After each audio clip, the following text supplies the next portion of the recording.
So here we are in the control room at Dark Highway Recording, and once again we're talking about recording the next Johnny Saskatchewan album. We talked about recording the drums, the basic drum setup that you can see through the control room window, but we're going to focus today on the room mics. If you try to mic drums with room mics, that's what we're going to show you today. Okay, so here is the drum setup that we're using.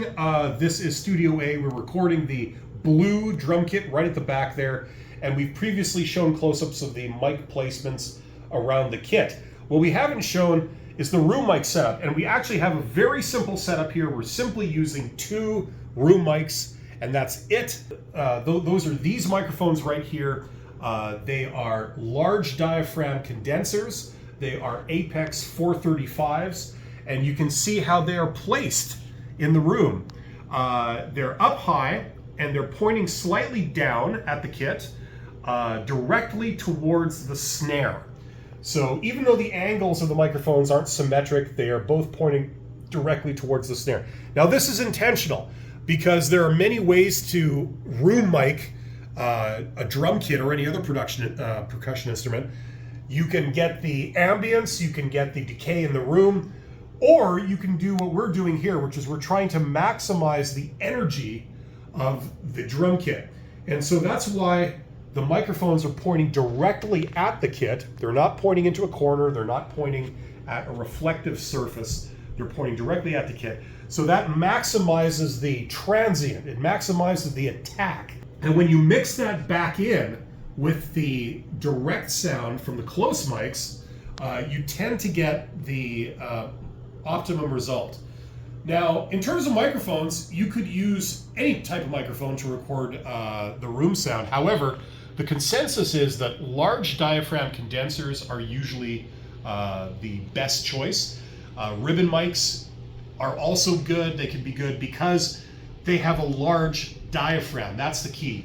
And having a large diaphragm, it alters the sound slightly. It doesn't reproduce the sound as authentically as a small diaphragm condenser, but it's rather forgiving. And we found that that's the case. When we use large diaphragm condensers, you tend to produce the best sound when it's mixed back in with the close mic sound to get the best result. So that's our setup for the room mics on the kit. Okay, so here we are. This is where we stand with our track sheet here. So this is how we're recording the drum kit for a very basic setup. We got the kick drum and a sub kick. So 2 mics on the kick drum. We've got the snare top and the snare bottom. So 2 mics on the snare. We've got 3 toms, 1 mic each on the tops. We have 2 overheads and an XY pattern above the kit. And then we have the 2 rooms we were just showing off out in the room. So once again, very basic drum setup. This is probably the standard basic setup that you're going to have for a lot of rock bands and such music. Another element that we've just done that I want to show you guys was, this is technically part of pre-production, where what we did was we did song mapping or song charting, where we sort of wrote down the structure of the song and then queued up various memory locations in our recorder so that we could queue up various sections when we need to. And that's going to help us later on when we're tracking various instruments. So there you go. Stick around for the next video in the series where we cover the next step in recording an album. Take care.